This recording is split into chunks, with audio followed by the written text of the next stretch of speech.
केंद्र की राजनीति में नरेंद्र मोदी और अमित शाह के उदय के साथ ही बीजेपी ने कई चुनावों में जीत हासिल की और राज्य में भी अपनी सरकार बनाई। लेकिन इस दौरान बीजेपी दिल्ली की सत्ता पर कब्जा नहीं कर पाई थी। केवल मौजूदा नेतृत्व के दौर में ही नहीं, इससे पहले भी कुल मिलाकर बीते 27 साल से दिल्ली ही उत्तर भारत का एकमात्र राज्य था जहां बीजेपी कभी सरकार नहीं बना पाई थी। हालांकि इस बार 48 सीटों के साथ बीजेपी ने दिल्ली में भी जीत हासिल कर ली है।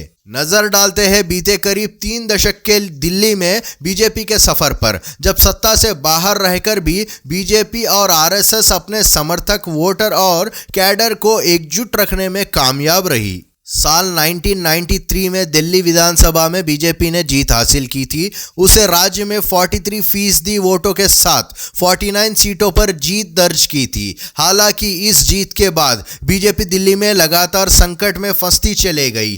पहले तो उसने मदन लाल खुराना को राज्य का मुख्यमंत्री बनाया, उसके बाद उन्हें हटाकर साहिब सिंह वर्मा के हाथों में राज्य की बागडोर सौंपी। इसी दौर में दिल्ली में प्याज के दाम आसमान को छू रहे थे और इसी दौरान साहिब सिंह वर्मा की जगह सुषमा स्वराज को दिल्ली का मुख्यमंत्री बनाया गया। सुषमा स्वराज के मुख्यमंत्री बनने के कुछ ही दिनों बाद साल 1998 में दिल्ली में विधानसभा चुनाव हुए थे, लेकिन बीजेपी राज्य की 70 सीटों की विधानसभा में 15 सीटों पर सिमट गई। साल 2003 में भी बीजेपी महज 20 सीटें ही जीत पाई और साल 2008 के चुनावों में उसे 23 सीटों पर जीत मिली। साल 2013 में कांग्रेस के लगातार 3 कार्यकाल की एंटी इनकम्बेंसी के बाद भी बीजेपी दिल्ली में जीत हासिल नहीं कर पाई और एक बार फिर 31 सीटों पर रुक गई। यह पहला चुनाव था जब दिल्ली की राजनीति में आम आदमी पार्टी की एंट्री हुई थी और उसने 28 सीटें जीतकर कांग्रेस के समर्थन से राज्य की सत्ता हासिल कर ली।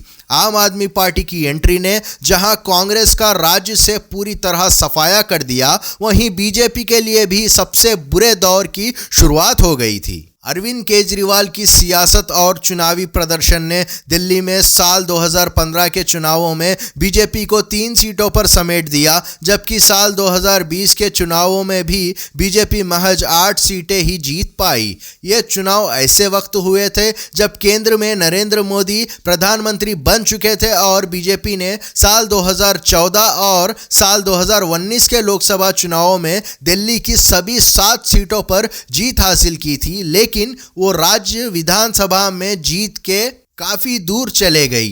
हालांकि बीते 3 दशक में दिल्ली में बीजेपी अलग अलग मुद्दों को लेकर सड़कों पर संघर्ष कर रही है, जो चुनावों में बहुत असर नहीं कर पाया। वहीं दिल्ली के अलग अलग इलाकों में आरएसएस की शाखाएं लगती रही। इस दौरान संघ से जुड़े संगठन भी सक्रिय रहे और उसकी छात्र इकाई एबीवीपी ने कई बार दिल्ली यूनिवर्सिटी छात्र संघ के चुनावों में कई पदों पर जीत हासिल की। संघ और इससे जुड़े संगठनों की सक्रियता की वजह से बीजेपी दिल्ली में कभी बहुत कमजोर पार्टी नहीं दिखी और इसके वोट भी एक निश्चित सीमा के आसपास बने रहे। बीजेपी के साथ इस दौरान एक खास बात और दिखी कि सत्ता से दूरी के बाद भी इस पार्टी में कभी टूट देखने को नहीं मिली।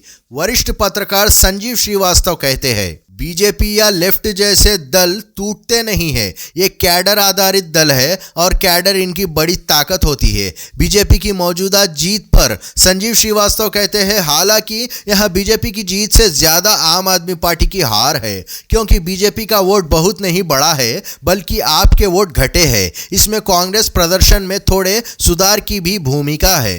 बीजेपी को इस जीत तक पहुंचने में किस तरह के दौर से गुजरना पड़ा है, इस सवाल के जवाब में वरिष्ठ पत्रकार और दिल्ली की सियासत पर नजर रखने वाले विनीत वाही कहते हैं, यह दौर बीजेपी के लिए बहुत मुश्किल भरा था। 30 साल पहले प्याज की कीमतों ने बीजेपी को जिस तरह से रुलाया था, उसका असर लंबे वक्त तक बना रहा।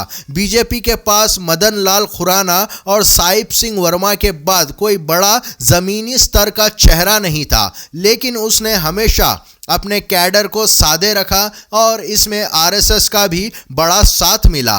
विनीत वाही बताते हैं, बीजेपी ने इस दौर में दिल्ली के पंजाबी बनिया और अपने बाकी वोटरों को साधने के लिए लगातार उपाय जारी रखे। जैसे दिल्ली की अंतिम विधानसभा में विजेंद्र गुप्ता को नेता प्रतिपक्ष बनाया जो बनिया समुदाय से आते हैं, तो दिल्ली में पार्टी का अध्यक्ष वीरेंद्र सचदेव को बनाया जो पंजाबी समुदाय से आते हैं। इसके अलावा दिल्ली में हाल के वर्षा में काफी ज्यादा चुनावी असर रखने वाले पूर्वांचली समुदाय को भी साधने की कोशिश की और मनोज तिवारी को भी राज्य में पार्टी का अध्यक्ष बनाया। इस दौरान बीजेपी ने आदेश गुप्ता, मनोज तिवारी, सतीश उपाध्याय, विजेंद्र गुप्ता, हर्षवर्धन और ओपी कोहली जैसे नेताओं को राज्य में पार्टी की जिम्मेदारी दी, जबकि गुज्जर वोटरों को साधे रखने के लिए कभी रामवीर सिंह विधुड़ी को विधानसभा में नेता प्रतिपक्ष बनाया तो कभी रमेश विधुड़ी को लोकसभा का टिकट दिया। विनीत वाही कहते हैं, शीला दीक्षित के शासनकाल में भी दिल्ली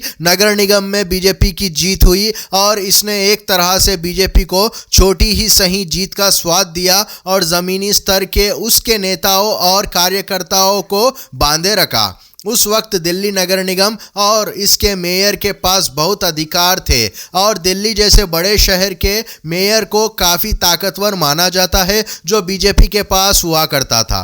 लेकिन साल 2012 के दिल्ली नगर निगम चुनावों के पहले दिल्ली में शीला दीक्षित की सरकार के दौर में नगर निगम को 3 भागों में बांट दिया गया और मेयर का अधिकार क्षेत्र भी सीमित हो गया। हालांकि दिल्ली नगर निगम की जीत बीजेपी के लिए परेशानी का सबब भी बना रहा।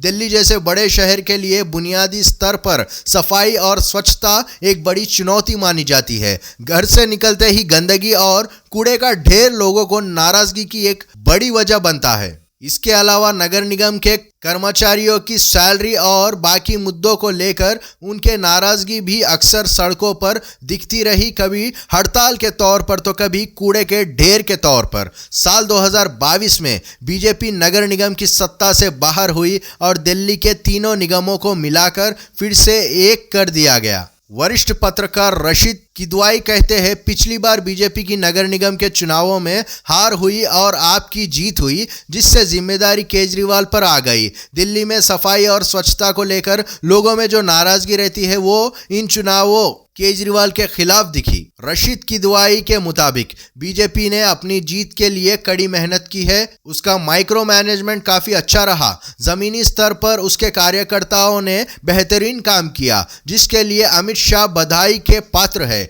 यहाँ तक कि इस रणनीति ने मुस्लिमों के असर वाली कुछ सीटों पर भी बीजेपी को जीत दिलाई। माना जाता है कि दिल्ली के वोटों का समीकरण कुछ ऐसा है जिसमें वोटों के बंटवारे का बीजेपी को फायदा हो सकता था। बीजेपी ने बीते 27 साल से अपने कैडर को संभाल कर रखा और अपने वोट को बचा कर रखा। विनीत वाही कहते हैं, दिल्ली में आमतौर पर बीजेपी के नेता कभी अपनी पार्टी को छोड़कर दूसरी पार्टी में नहीं गए, लेकिन दूसरी पार्टी के कई बड़े नेता बीजेपी में शामिल हो गए, जो दिखाता है कि संगठन का पार्टी के नेताओं और वोटरों पर काफी नियंत्रण है। दिल्ली की ही बात करें तो शीला दीक्षित की सरकार में मंत्री रहे राजकुमार चौहान, अरविंद सिंह लवली और अन्य कई नेता कांग्रेस छोड़कर बीजेपी में शामिल हो गए। वहीं आम आदमी पार्टी छोड़कर भी कपिल मिश्रा, कैलाश गहलोत जैसे नेता जो दिल्ली के आप सरकार में मंत्री थे, उन्होंने बीजेपी का दामन थाम लिया। देश का राजनीतिक केंद्र होने की वजह से दिल्ली बीजेपी के नेता भी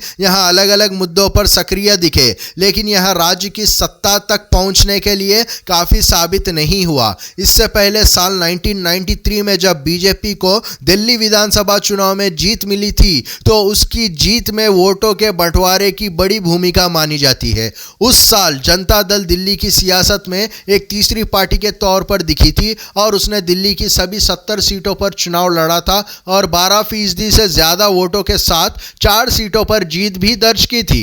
जबकि कांग्रेस को करीब 35% वोट मिले थे और उसने 14 सीटों पर जीत हासिल की थी। यानी वोटों के बंटवारे का सीधा फायदा बीजेपी को हुआ था।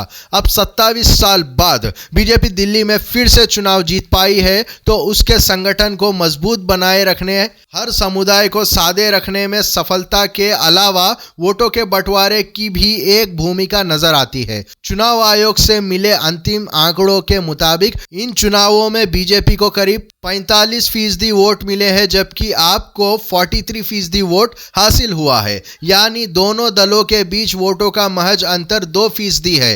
कांग्रेस को भले ही इस बार भी किसी सीट पर जीत नहीं मिली है, लेकिन उसने 6% से ज्यादा वोट हासिल किए, जो हारने और जीतने वाले पार्टी के बीच वोटों के अंतर से 3 गुना ज्यादा है। ऐसे ही और अपडेट्स के लिए वीडियो को लाइक और चैनल को सब्सक्राइब करें। धन्यवाद।